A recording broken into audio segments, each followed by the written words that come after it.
जो मौजूद उम्मीदवार बेहतरीन नौजवान पढ़ियो लिखियो आहे पर उन दौर में हालतूं बि हुयूं हींअर हालतूं अञा ॿियूं आहिनि। यानी कि टिनि आज़ाद उम्मीदवारनि सां हिकु पीपल्स पार्टी जो उम्मीदवार जो मुक़ाबिलो आहे। भली असांजा ॿिया बीठा हुजनि जो हक़ आहे बीहण जो। अॻूणा ॿ चेयरमैन हुया, करीम बख्श खान ऐं फैज़ अली खान, त उन्हनि को तरक़ियाती कमु स्कीम वग़ैरह ॾिनी हुई या न? को बि तरक़ियाती कमु न करायो, फैज़ अली हुजे या असांजो खान हुजे।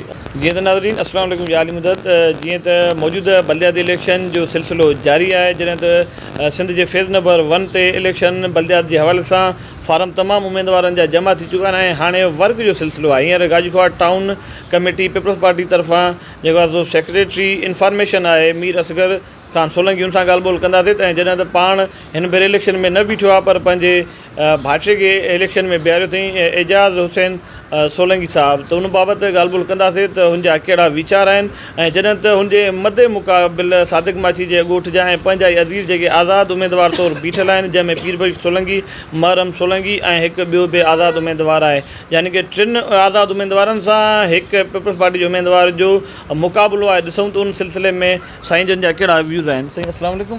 वालेकुम अस्सलाम। मौजूदा सूरत हाल बाबति तव्हां ॿुधाईंदव त बल्दियाती इलेक्शन जो छा सिलसिलो आहे ऐं तव्हां वार्ड नंबर 5 ते सरगर्मियूं शुरू आहिनि छा?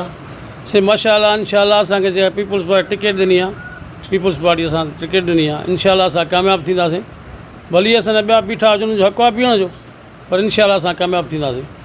अच्छा, किथे किथे बल्दियाती इलेक्शन में ईअं थींदो अमूमन त को रिश्तेदार माइट दोस्त अज़ीज़ या मदे मुक़ाबिल को ग़रीब चाहे बासर उम्मीदवार हुजे, पीपल्स पार्टी जो उम्मीदवार साम्हूं या कंहिं बासर जे साम्हूं को ॿियो बि उम्मीदवार बीठल हुजे, उनखे हथु खणण लाइ ज़ोर भरियो वेंदो आहे। छा इन तरफ़ां अवां बि कोशिशूं वरितियूं अहिड़े क़िस्म जूं ज़ोर भराइण लाइ असर रुसूख इस्तेमालु कयो आहे? हालांकि इहे बि कयास आरायूं हलनि थियूं, तव्हां इहो जेको आहे सो हथु खणण लाइ प्रेशराइज़ कयो पिया किन ग्रुपनि खे? से असां का बि कोशिशि कान कई आहे, बीहण जो सभु कंहिंखे हक़ु आहे, बिल्कुलु बीह सघे थो। असांखे पीपल्स पार्टी जी हिमायत हासिलु आहे, असां कंहिंखे हथु खणण जी कोशिशि कान कई आहे, भली बीहण जो हक़ु आहे हुनजो।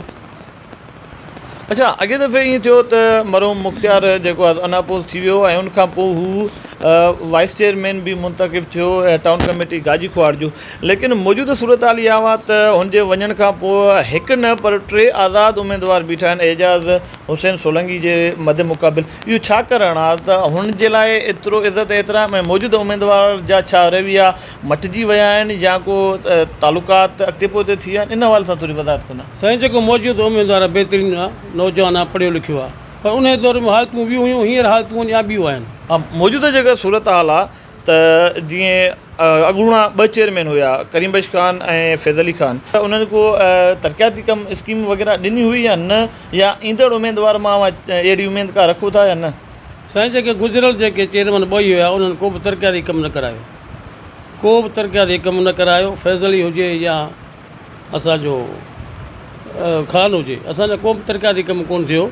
पर हींअर जेके असांजा चेयरमैन नवां ईंदा इंशाअल्लाह पीपल्स पार्टी जा ईंदा, इंशाअल्लाह तरक़ियाती कमु थींदा। चलो, जॾहिं त तव्हां हाणे अचूं था सियासी जेका सो पुख़्तगी जे हवाले सां जो जेको आहे सियासी रहियो आहे कैरियर, त उन हवाले सां जेको आहे सो असीं जे ॾहाके में पीपल्स पार्टी में शमूलियत अख़्तियार कई ऐं अडियाला जेल खाने जे तमामु त जेके सख़्तियूं भोॻियूं, उन हवाले सां अव्हांजा कहिड़ा वीचार आहिनि? साईं, छा थियो जो उन दौर में जेको असां पीपल्स पार्टी जा जियालिया हुआसीं, असांखे जेके तकलीफ़ हुई पीपल्स पार्टी जे करे आहियूं उहे बर्दाश्त कयूंसीं। शायदि पीपल्स पार्टी जा जेके जियाला तो कोन ॾिसंदा काई ॿी ॻाल्हि खे। पीपल्स पार्टी तनज़ीम असांजी मज़बूत आहे, तमामु तनज़ीम मज़बूत आहे, असां उन तनज़ीम सां गॾियल आहियूं। चलो ठीकु आहे। हलो, बल्दियाती इलेक्शन जा जेके सो बल्दियाती निज़ाम जा जेके अॻूणा चेयरमैन उन्हनि तरक़ियाती कमु न करायो, छा उन हवाले सां तक जे MPAs ऐं MNAs बुरहान खान चांडियो हुजे या सरदार खान चांडियो रही चुको आहे या आमिर मंगसी के अहिड़ियूं स्कीमूं ॾिनियूं या अहिड़ा तरक़ियाती कमु कराया न? इन हवाले सां साईं, असांखे रोड हिकिड़ो जेको आहे सो MPA साहिबु ॾिनो, MPA साहिबु असांजा कमु कराया आहिनि, MNA साहिबु कमु कराया आहिनि। असां ॿिन्ही मुतमन आहियूं, ॿिन्ही असांजा कमु कराया, रोड रस्ता असांखे हुन ॾिनो आहे, तरक़ियाती कमु कराया आहिनि। हींअर बि जेको आहे स्कीमूं हुन ॾिनियूं आहिनि असांजूं, हुननि जी महिरबानी आहे असां ते। जीअं त पंहिंजो इंटरव्यू जो सिलसिलो पंहिंजे इख़्तिताम पज़ीर ते पहुचे थो, मौजूदा सूरत हाल इहा आहे त बल्दियाती इलेक्शन जे हवाले सां मीर असगर जो चवणु आहे त असांजी पोज़ीशन मज़बूत आहे, जॾहिं त आज़ाद उम्मीदवार तौरु हर कंहिंजो बीहण हक़ आहे। जॾहिं त अॻिले दफ़े सूरत हाल ॿी हुई त जंहिंमें मुख़्तियार सोलंकी अनअपोज़ थी वियो, जॾहिं त मौजूदु सूरत हाल इहा हुआ त एजाज़ हुसैन सोलंकी सां पिण मुख़्तलिफ़ आज़ाद उमेदवारनि जो मुक़ाबिलो आहे, पर इनशाला असां ई सोभवार थींदासीं।